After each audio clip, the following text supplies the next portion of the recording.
Manufacturing accounting का ये next question है, जिसमें रिक्वायरमेंट है कि cost of good manufactured, cost of good sold और इनकम स्टेटमेंट बनानी है। तो सबसे पहले कॉस्ट ऑफ गुड्स मैन्युफैक्चर्ड बनाएंगे। गोरिल्ला कंपनी है ये। अब इसमें मुझे सबसे पहले जो कॉस्ट ऑफ गुड्स मैन्युफैक्चर्ड बनाने के लिए डायरेक्ट मटेरियल चाहिए।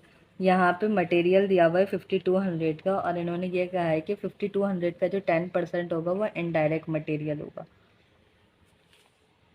तो मैं यहाँ पे डायरेक्ट मटेरियल लिखूँगी। यहाँ पे मेरे पास ना ओपनिंग बैलेंस दिया हुआ है मटेरियल का, ना क्लोजिंग बैलेंस दिया हुआ है, इसीलिए मैं डायरेक्ट सारी चीज़ें लिख दूँगी। Direct material 5200, direct labour add करूँगी 7000। मटेरियल मेरे पास यहाँ पे दिया हुआ है, और यहाँ नीचे लिखा हुआ है कि equipment purchase eight the end of period. तो इक्विपमेंट परचेज किया था eight the end of period 5300 का। तो जब हम मटेरियल लिखते हैं तो उसके साथ जो हम परचेज करते हैं उसको भी ऐड करते हैं। तो पहले मैं परचेज को ऐड करूँगी। इक्विपमेंट परचेज किया था 5300 का।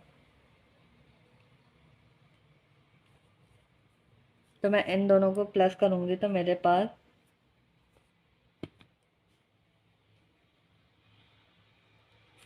5200 प्लस 5300 10500 आंसर आएगा। मतलब कि जो टोटल डायरेक्ट मटेरियल यूज़ हो रहा है वो 10500 का यूज़ हो रहा है।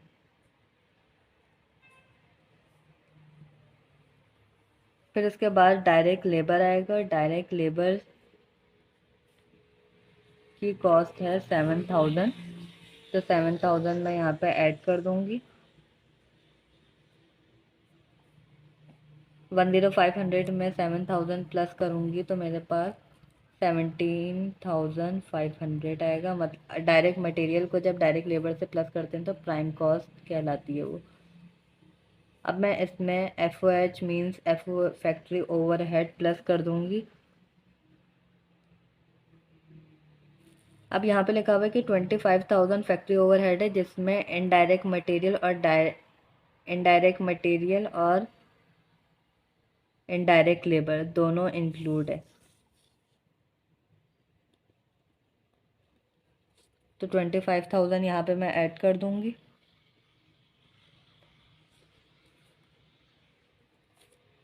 यहाँ पे मेरे पास एक FOH ये दिया हुआ है 25000 का।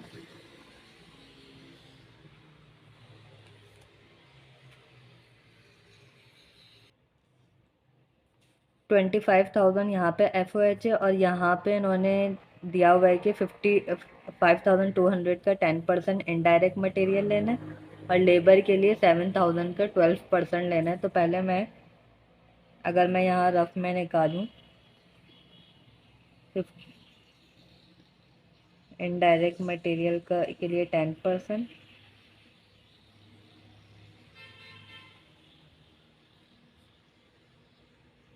तो 520, और 7000 का अगर 12% निकालूँ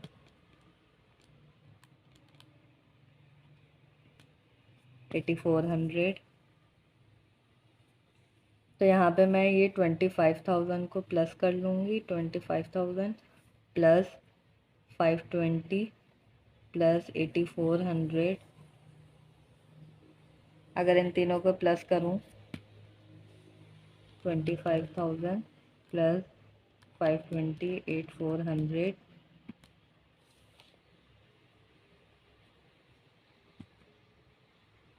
840।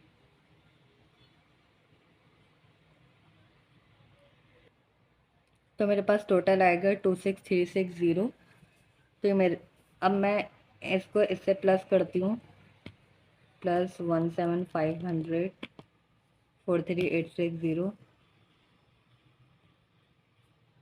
तो ये टोटल मेरे पास मैन्युफैक्चर्ड कॉस्ट या पीरियड कॉस्ट आ जाएगी।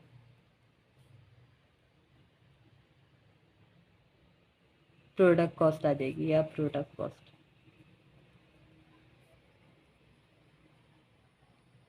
अब इसके बाद मुझे cost of goods sold find out करना है। Cost of goods sold find out करने के लिए मेरे पास फिनिश्ड गुड्स का ओपनिंग और क्लोजिंग बैलेंस होना चाहिए, लेकिन यहाँ क्वेश्चन में नहीं दिया हुआ। यहाँ क्वेश्चन में सिंपली बस ये बोला गया है कि there were no units still in process at the end of year and 92% of the goods produce were sold. इसका मतलब ये है कि जितना गुड्स मैन्युफैक्चर्ड किया गया था उसका 92% सोल्ड हो चुका है। तो मैं इससे इसकी कॉस्ट ऑफ गुड सोल्ड निकाल सकती हूँ। बेसिकली मेरे पास जो मैन्युफैक्चर्ड कॉस्ट आई है वो 43860 आई है। अगर मैं इसका 92% निकाल लूँ तो मेरे पास कॉस्ट ऑफ गुड सोल्ड आ जाएगी।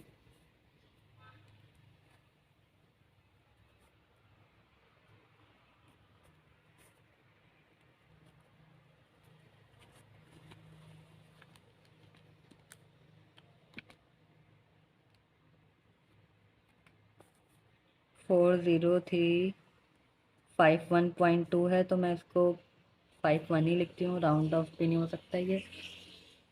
फिर उसके बाद मेरा जो नेक्स्ट रिक्वायरमेंट है इस क्वेश्चन की वो इनकम स्टेटमेंट की है। इनकम स्टेटमेंट फाइंड करने के लिए सबसे पहले हमारे पास सेल होनी चाहिए।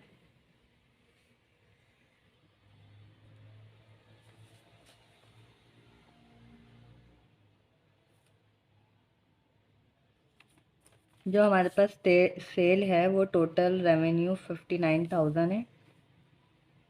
59,000 मैं इसमें से लेस कर दूंगी COGS, means cost of goods sold 40351।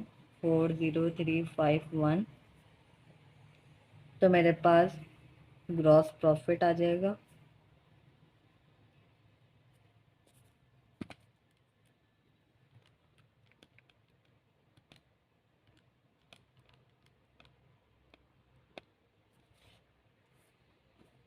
One 18649। अब इसमें से एक्सपेंसेस माइनस कर दूंगी।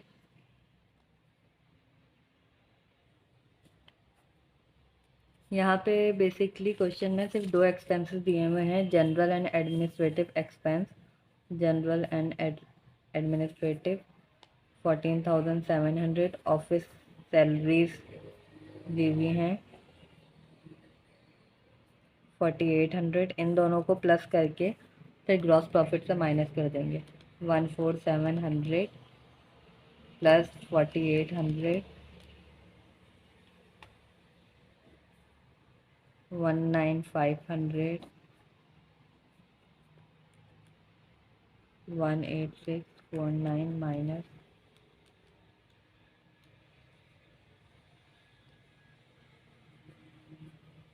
इसको मैं ब्रैकेट में लिख रही हूँ क्योंकि नेगेटिव आंसर है। नेगेटिव आंसर का मतलब होता है कि नेट लॉस हुआ है।